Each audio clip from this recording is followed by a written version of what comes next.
En diálogo directo con los protagonistas de los hechos. Nos acompaña Jorge Benavides, subsecretario jurídico de la Presidencia. Buenas tardes, gracias por acompañarnos. Buenas tardes, Giselle. Muchas gracias por la invitación. Un cordial saludo a las personas que siguen esta entrevista. Muchísimas gracias a usted. Los dos decretos que debe analizar la Corte Constitucional son Decreto Ley de Reforma Tributaria y el Decreto Ley para promover las zonas francas. El 6 de junio la Corte citó a una audiencia telemática al ministro de Finanzas, Pablo Arosemena, para analizar si el Decreto Ley de Reforma Tributaria se debía considerar económico urgente. El ministro Arosemena dijo que en esta audiencia que pues no es competencia de la Corte analizar si un decreto ley es económico urgente, sino es potestad del Ejecutivo. Mi pregunta, doctor, es, ¿no es entonces la competencia de la Corte analizar que los decretos cumplan con todos los requisitos constitucionales, siendo uno de ellos el de que el decreto sea o no sea económico urgente? Es importante enmarcar la discusión en el ámbito de que se trata de un proceso inédito. Una disolución de Asamblea Nacional no se ha dado en los 15 años que está en vigor la Constitución de 2008. En ese sentido, el procedimiento de control constitucional de estos decretos económicos urgentes que emite el presidente de la República, enmarcado en lo que establece el artículo 148 de la Constitución, no está debidamente reglamentado todo el procedimiento de control por parte de la Corte. En ese sentido, lo que se señaló en la audiencia que usted advierte, que se llevó a cabo la semana pasada, es que es una facultad del presidente de la República el calificar de urgente un decreto económico en el ámbito de sus competencias. En ese sentido, lo que le corresponde a la Corte Constitucional, esencialmente en el control material, es observar que lo que digan estos decretos económicos urgentes no se opongan a lo que dice la Constitución, que no violente derechos constitucionales. Y en la parte del control formal de cómo está elaborado este decreto económico urgente, por ejemplo, que tenga la debida exposición de motivos. De manera sencilla, para los ciudadanos que nos escuchan, la exposición de motivos es donde está fundamentado, motivado el tema de la urgencia, que, como digo, es una potestad del presidente de la República. En ese sentido, discutir sobre la calificación de urgente o no, a nuestro criterio como Secretaría Jurídica de Presidencia, no entra dentro de lo que es el control constitucional por parte de la Corte. Ahora, ¿por qué reformar la ley tributaria, que por cierto es hacer una reforma a la ley que ya fue reformada por el mismo Ejecutivo, ¿no? ¿Por qué considerarla una urgencia económica para el país? La Constitución y sobre todo la ley orgánica, por ejemplo, la función legislativa, establece que el objetivo de los decretos económicos o los proyectos económicos urgentes debe tener dos elementos que son esenciales.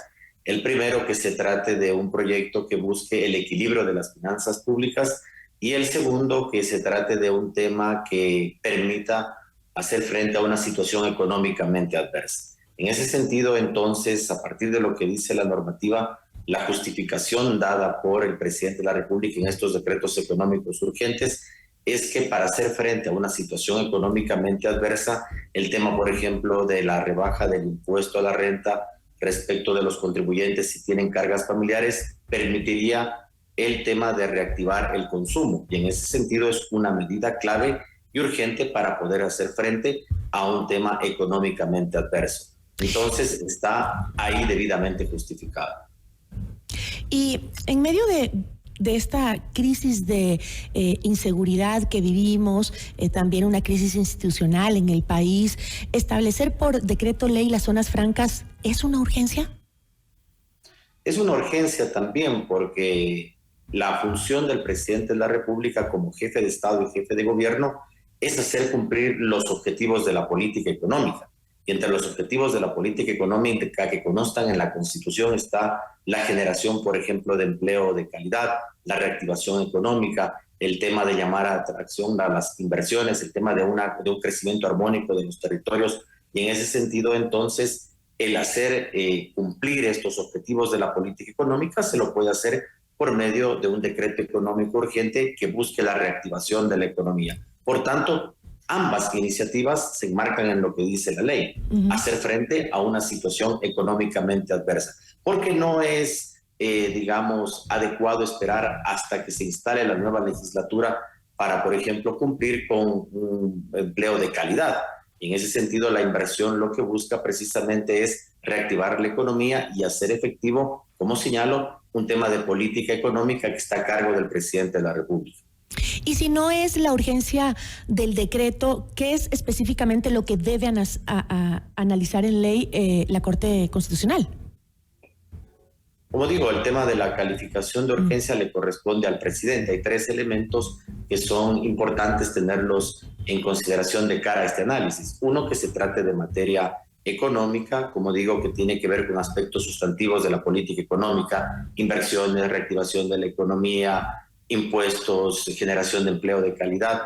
Otro, que sea calificado de urgente por parte del presidente de la República, y otro, que sea la iniciativa mismo del presidente. Como digo, lo que supone el control de la Corte Constitucional, creemos que es que este decreto ejecutivo no violente derechos constitucionales, no se oponga a la supremacía de la Constitución en los aspectos sustantivos y en los aspectos de forma, que tenga la forma de un decreto ejecutivo que contenga una exposición de motivos en donde, como señalo, se explica por parte clara de las carteras de Estado y del presidente de la República el por qué se trata de una urgencia. No se puede esperar hasta la instalación de la próxima Asamblea Nacional para dar una respuesta urgente a una situación económicamente adversa.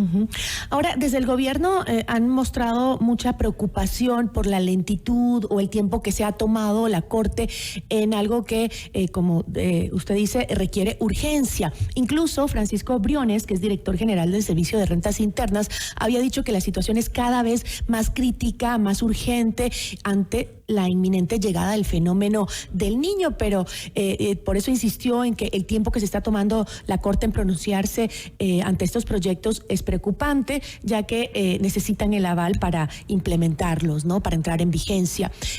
¿Me puede explicar, por favor, cuál de estos 2 decretos significaría una ayuda para entrar o para enfrentar el fenómeno del Niño? Ambos decretos contienen elementos que son claves para hacer, por ejemplo, frente a una situación compleja en materia de desastres naturales.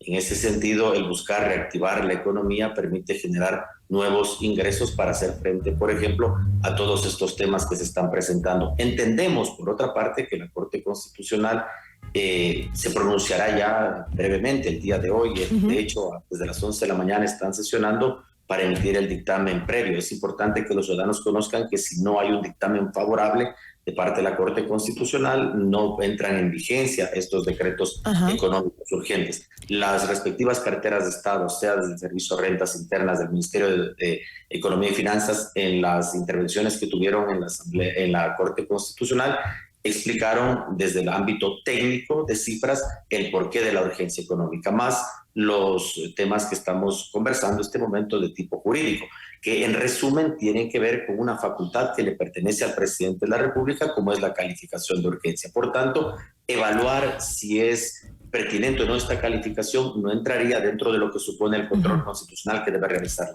Ahora, doctor, si la ley tributaria es aprobada, ¿no entraría en vigencia recién el próximo año? Entra en vigencia inmediatamente el tema de impuesto a la renta, como fue explicado por las autoridades del Servicio de Rentas Internas. El tema del RIMPE y otros elementos quedarían para el año 2024, pero lo que es la reducción del impuesto a la renta para las personas que tengan cargas familiares, esa reducción entra en vigor inmediatamente, y es importante porque es un elemento fundamental para la reactivación de la economía. El mayor cuestionamiento que hacen desde el gobierno es que esta demora es muy similar a la que ya han tenido que enfrentar con la extinta asamblea, que durante todo el periodo de este gobierno pues se convirtió en contrapeso para las propuestas del Ejecutivo. ¿Usted cree que es lo mismo? Bueno, son funciones distintas. La Asamblea Nacional, como usted advierte, Gisela, tiene 30 días para pronunciarse, aprobar o negar un proyecto económico urgente. ¿Y la Corte tiene tiempo?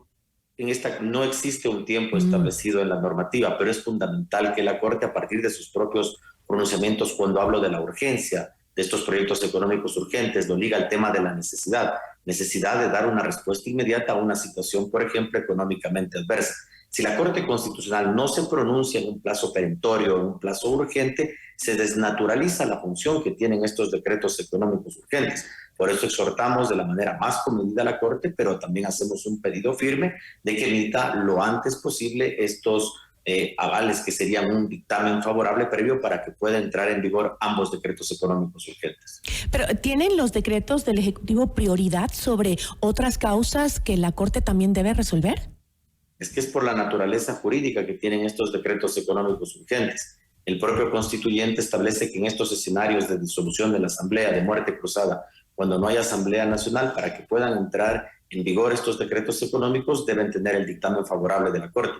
Por tanto, se trata, si bien de un procedimiento inédito que no ha ocurrido en el constitucionalismo ecuatoriano, es importante esa respuesta expedita, pronta de la Corte Constitucional para hacer frente a una situación económicamente adversa. Pero el día de hoy tendremos la respuesta de la Corte Constitucional, no se pueden tomar más de hoy. Esperamos que sí. Ok, le agradezco mucho, doctor. Muchísimas gracias. Muchas gracias a usted por la conversación y sobre todo terminar con una idea que es clara. El dar el dictamen favorable a estos decretos económicos urgentes no es hacerle un favor al gobierno de turno, sino que es tener en consideración la situación en conjunto de los ecuatorianos para dar una respuesta ante un tema que es complejo, como lo que se viene el fenómeno del Niño, y hacer frente a una situación económicamente adversa, como se había señalado durante la conversación. Gracias. Muchísimas gracias. Jorge Benavides, subsecretario jurídico de la Presidencia.